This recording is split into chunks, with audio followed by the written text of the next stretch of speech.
మాధవికి చీర తాంబూలాలు ఇప్పించండి. ఒక్క క్షణం పంతులు గారు, అతనికి పెళ్లి కదా, కదా పెద్ద మనుషులు వచ్చారు. పిలవండి. రండి సార్. ఎస్ఐ గారు, అతనే అఘాయిత్యం పెళ్లి కొడుకు, అరెస్ట్ చేయండి. నువ్వు నోరు మూసుకుని లోపలికి వెళ్ళు. అల్లుడిని చేసుకుంటాను పిలిచి అరెస్ట్ చేస్తారా? నోర్మై, నలుగురిలో నా పరువు తీసి నిశ్చితార్థం ఆపావు. ఎస్ఐ గారు, వాడిని ఈడ్చగలండి. ఆగండి.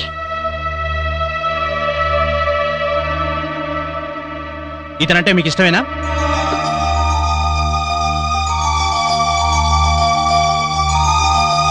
ఇష్టమే. ఇట్రామా. చూడండి, తప్పుడు సమాచారం ఇచ్చి ఇద్దరు ప్రేమికులను విడదీయాలని చూస్తున్నారా? ఇందుకోసం పోలీసులను ఉపయోగించి మా టైం వేస్ట్ చేయకండి. చూడమ్మా, మీ పెళ్లికి పెద్దలు అడ్డం చెప్తున్నానని రిపోర్ట్ రాసిస్తే మీ పెళ్లి మేం జరిపిస్తాం. లేదా తాంబూలాలు చెడగొట్టిన దానికి ఇతను అరెస్ట్ చేయాల్సి ఉంటుంది. వద్దు, అరెస్ట్ చేయకండి. గుడ్. అలాగని మీరు రిపోర్ట్ రాసివ్వండి. పదండి.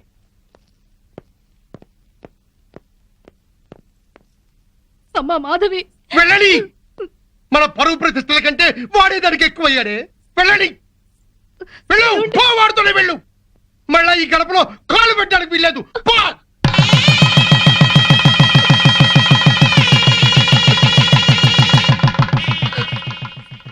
అలా నమ్మించి నటించి పెళ్లి చేసుకున్నారు. బాగుంది నీ పెళ్లి కదా.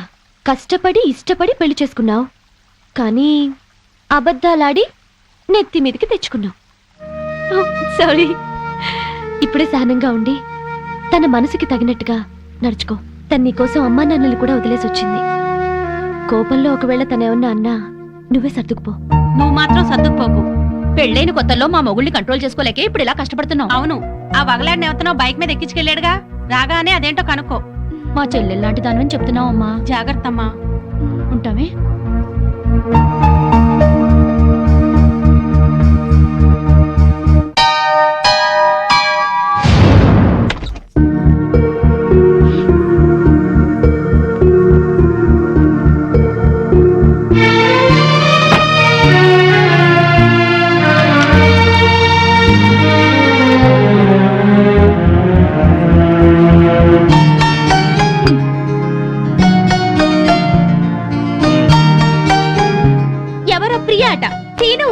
వచ్చింది.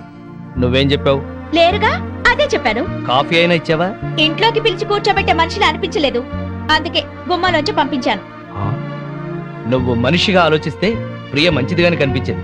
ఇంటికొచ్చిన అతిథిని అవమానించడం సంస్కారం కాదు. మీ సంస్కారం ఏంటో తెలిసాకే మీకోసం వచ్చిన వాళ్ళందరినీ అనుమానించాల్సి వస్తుంది. అవును, దాన్ని మీరు బైక్ మీద ఎక్కించుకుని తీసుకెళ్లారంటగా, ఎవత్తది? దానికి మీకు ఏంటి సంబంధం? స్నేహం. ఆ అమ్మాయి నా చిన్ననాటి స్నేహితురాలు. నేను నమ్మను. మీరెన్ని రకాలుగా అయిన అబద్ధాలు ఆడతారు. మీరు చేసిన అప్పులకి ఆడిన అబద్ధాలకి ఇరుగు పొరుగు దగ్గర తలెత్తుకోలేక చూస్తున్నారు. పొగుడు అప్పుల మనిషి అయినా పర్వాలేదు, తప్పుడు మనిషి అయితే ఏ పెళ్ళం తట్టుకోలేదు. ఇంకెప్పుడు దాంతో తిరగండి. నీకేమన్నా పిచ్చా? అర్థం లేని అనుమానాలతో బ్యాడ్ గా ఊహించేసుకుని మాట్లాడుతున్నావు. నేను చెప్పేది నిజం. ఏంటండి నిజం? అది రోడ్డు మీద కనిపిస్తే బైక్ మీద ఎక్కించుకుని ఎక్కడికో తీసుకెళ్ళడం దేనికి? ఇంటికే తీసుకురావచ్చుగా. అసలు ఈ అప్పులన్నీ చేసింది ఇంటి కోసమా దానికోసమా? నోర్మోయ్. నన్ను నోరు మీమంట కాదు. ఆ సేటు మళ్ళీ ఫోన్ చేసి నానా మాటలు మాట్లాడుతున్నాడు. ముందు వాడి నోరు మూయించండి.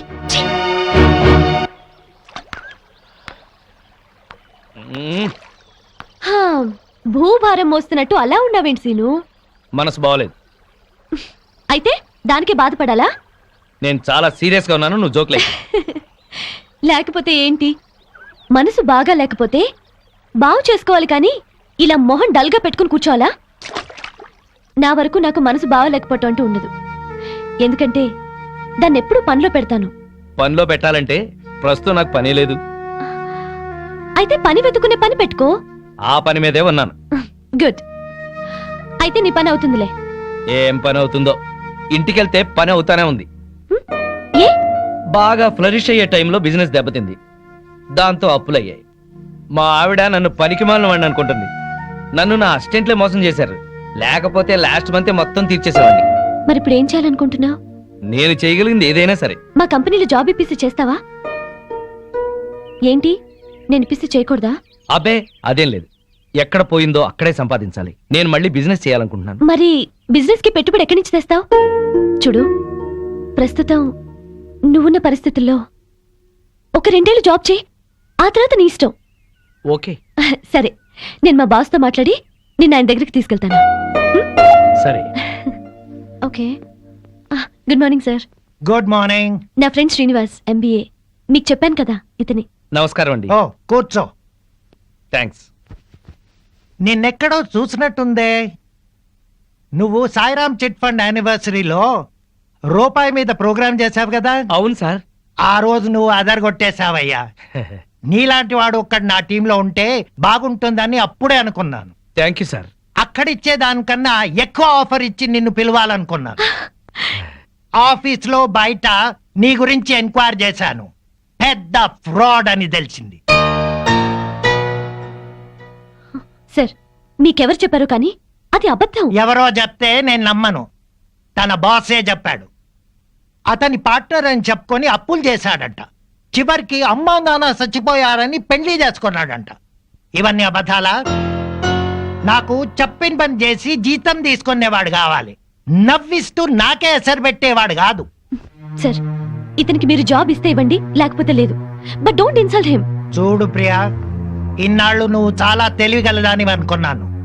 ఇలాంటి వాడిని ఫ్రెండ్ అని తీసుకొచ్చి ఇతనికి జాబ్ ఇవ్వమంటున్నావంటే నిన్ను కూడా సస్పెక్ట్ చేయాల్సి వస్తుంది. సార్, మీ దగ్గర పనిచేస్తున్నానని ఇష్టం వచ్చినట్టు మాట్లాడకండి సార్. అసలు మాట్లాడవలసిన అవసరమే నాకు లేదు. చూడు, తాకిపట్టికి ఎదురు దేకడము, ఇతనికి జాబ్ ఇవ్వడము నేను చేయలేను. సార్, మీరెంతో సంస్కారవంతులు అనుకున్నాను, కానీ పక్క బిజినెస్ మ్యాన్ అని అర్థమైంది. ఎస్, నాకంత వ్యాపారమే. నా నవ్వు మంచిదనం, పలకరింపు పొగడతా అన్ని వ్యాపారంలో భాగమే. చాలా సంతోషం సార్. మీలాంటి వాళ్ళ దగ్గర పనిచేయడం కంటే పస్తులుండి చావడం నయం. నాకు రావాల్సిన జీతం మీ పెట్టుబడిలో జమ చేసుకోండి. పద. సారీ సీను, మా బాస్ ఎవడో చెప్పిన మాటలు విని నిన్ను మిస్అండర్స్టాండ్ చేసుకున్నాడు. దానికి నువ్వెందుకు సారీ చెప్పడం, హర్ట్ అవ్వడం, జాబ్ వదులుకోవడం? నిన్నంటే నాకు బాధగా ఉండదా? నీకెందుకు బాధ? నేనున్న పరిస్థితుల్లో అందరూ మీ బాస్ లాగానే అనుకుంటున్నారు. నీ గురించి వాళ్ళకి తెలియక వాగుతున్నారు. నా మంచితనం గురించి నీకు తెలుసా? తెలుసు. ఎలా తెలుసు? అదంతే, నాకు తెలుసు. నేను ఫీల్ అవుతాను నువ్వు అలా అంటున్నావు. లేదు సీను, నిజంగా. Thank you. కానీ నీకు ఉద్యోగం లేదు, నాకు ఉద్యోగం లేదు. ఎలా? సిన్సియర్ గా కష్టపడే వాళ్ళని అదృష్టం ఇన్వైట్ చేస్తుంది. అదృష్టం ఇన్వైట్ చేస్తుంది కదా అని అప్పులోడు మన కోసం ఆగడు కదా. డోంట్ వరీ, అన్నీ సెటిల్ అవుతాయి. మళ్ళీ రేపు కలుద్దాం. Okay, bye. Okay bye.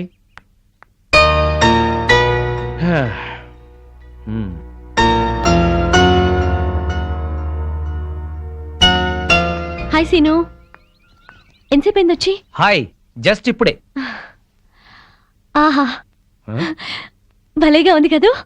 ఏంటది? ఆ తెల్ల మేఘం అప్పుల భారం వదిలించుకొని తేలిపోతున్నట్టు ఉంది కదూ. నా అప్పుల గురించి నీకు నవ్వులాటగా ఉందా? ఏయ్, నీకు పెద్ద అప్పే ఉంది.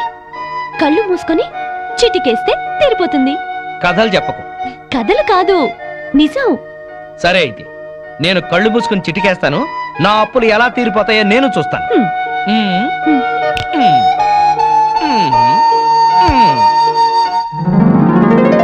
ఏంటిది? చిటికేసావుగా, చేతిలోకి వచ్చాయి. అప్పులు తీర్చే. ఎక్కడివి? నా పెళ్లికని దాచినవి. ఎంత? 4 లక్షలు. నీకేమన్నా పిచ్చా? నీ పెళ్లికని దాచిన డబ్బు తీసుకొచ్చి నా అప్పులు తీర్చమంటావు? పిచ్చి కాదు, అభిమానం. తీసుకో. ఇప్పటికే వాడెవడో మా అమ్మా నాన్న చచ్చిపోయారని అబద్ధం చెప్తే నన్ను తిడుతున్నారు. మళ్ళీ ఇప్పుడు ఒక ఆడపిల్ల పెళ్లి డబ్బుతో అప్పులు తీర్చాననిపించుకోనా?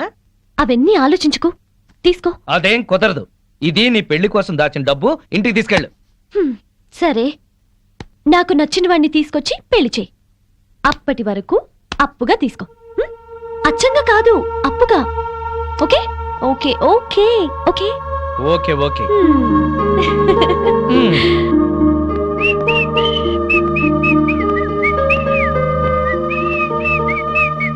ఏంటి హుషారు, ముఖం వెలిగిపోతోంది? ఇవాళ నా లైఫ్ లో పెద్ద టర్నింగ్ పాయింట్. ఇంకో అబద్ధమా? నాకిదే పనే? మీకే తెలియాలి. నా గురించి ఇలాగేనా ఆలోచించేది? నన్ను పెళ్లి చేసుకోవడానికి మీరేం చెప్పారో తెలిసినప్పటి నుంచి మీ గురించి ఇలాగే ఆలోచించాల్సి వస్తుంది. ఎట్లాగో అన్ని బయటపడ్డాయి ఊరుకున్నాను కదా అని దాన్ని కూడా ఇంట్లోకి తీసుకొచ్చి సర్ది చెప్పాలనుకుంటున్నారు, అవునా? కాదు, ప్రియకి నా పరిస్థితి తెలిసి నాకు సహాయం చేసేందుకు ముందుకొచ్చింది. మ్హూ. ఇప్పుడు నాకు అవకాశం వచ్చింది. నా గురించి నానా మాటలు అన్న వాళ్ళకి నేనేంటో చెబుతాను. నువ్వే చూస్తావుగా, నేను పెళ్ళాం పిచ్చోనే గాని పిచ్చోని కాదు.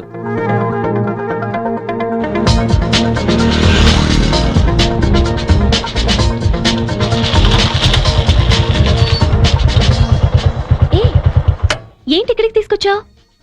ఈ ల్యాండ్ అలా ఉంది. ఎందుకు? ఎందుకో తర్వాత చెప్తాను, ముందు ఎలా ఉందో చెప్పు. ఈ కనిపించే మొత్తమా? ఆ మొత్తం కాదు, మ్.